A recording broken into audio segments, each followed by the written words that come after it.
customary, once former President Trump officially becomes the Republican Party's presidential nominee this summer.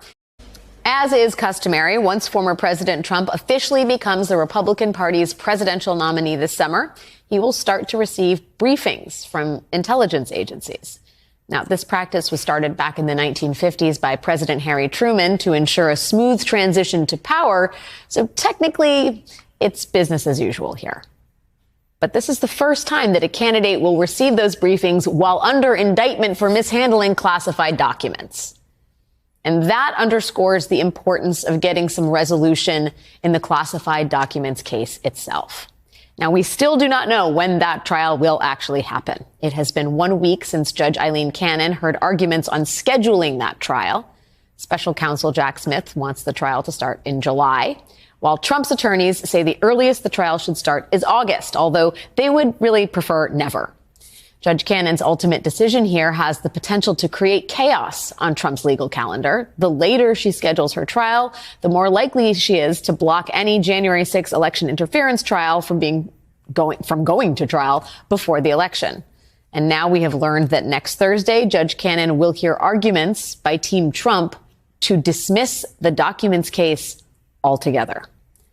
David Latt joins me now. He's a former federal prosecutor, a columnist at Bloomberg Law, and the host of the Original Jurisdiction podcast. It's great to see you, David. Welcome to the program. Thanks for having me, Alex. So how do you read the tea leaves on the fact that Judge Cannon is scheduling a hearing on a motion to dismiss before she's even set a trial date? Is that not a great sign for people who are hoping to see this trial come to fruition? Well, she has a lot of work to get through because the Trump team has basically filed a kitchen sink of motions to dismiss. So she's kind of handling them piecemeal. She's going to tackle 2 of them in the coming week, but then there are a whole bunch after that. Do you think the idea that she won't even, I guess, is it a window into her psyche that the scheduled trial date remains so nebulous? Or should we just think this is a matter of housekeeping? She's going to tick through the list of these pretrial motions before she actually decides that. I think she will probably set a trial date in between because, again, there are a whole bunch of these motions and there are a lot of moving parts here. So I think we'll get a trial date soonish, but we may also have a better sense of the trial date once she rules on some of these motions, which would affect the trial date. I don't think these motions are going to get granted, although with Judge Cannon, you can't be sure. Well, yeah, and let's talk about that because she is accepting amicus briefs, which is friend of the court briefs, sort of supporter briefs for Trump's case as he tries to seek a motion to dismiss. Now, I always thought amicus briefs were like yearbook signatures. Like the more you had, the better it was because it could just say like, I got a lot of people on my side. But she said that she thinks the amicus briefs may be of considerable help to her. It is not going out on a limb to say this is a judge who does not have a lot of experience in a case like this. And I am concerned, as I think other people might be, that she would be leaning too heavily on pro-Trump amicus briefs in a motion to dismiss.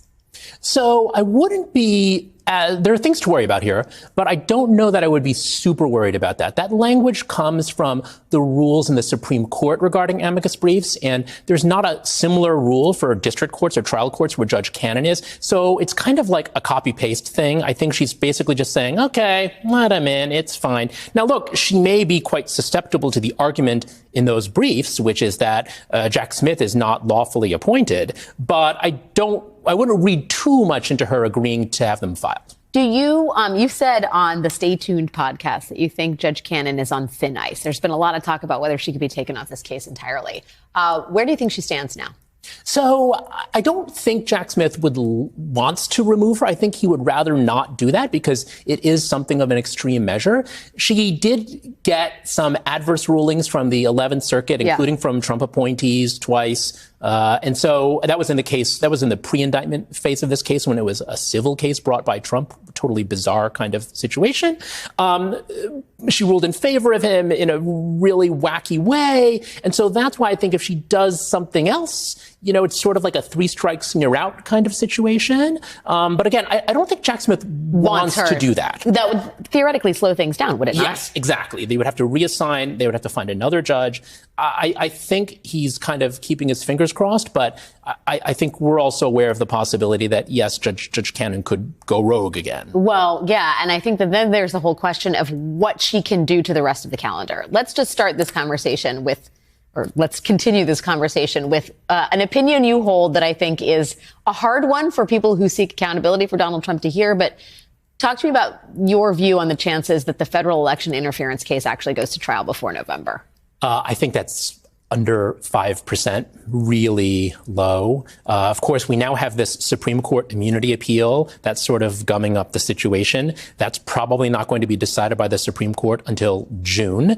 Then we do have some weeks or months of trial prep, as Judge Chutkan, who's presiding over that D.C. case, has stated. Plus, this Mar-a-Lago documents case could go to trial in July or August, in which case it would bump the January 6 D.C. case. Is there any way the Mar-a-Lago case, that Judge Cannon can schedule the Mar-a-Lago case for the late summer, block the D.C. election interference case, and then delay the Mar-a-Lago case after that? I mean, I'm just looking for the worst case possibility. But is that possible? Yes, because trial judges have a lot of discretion, have a lot of leeway in setting these trial dates, and something took longer than expected, ruling on the motions. There's the classified documents in this case are creating a lot of complexities. What you outline, Alex, could definitely happen. Oh, my God. It's Friday night, David Latt. Please.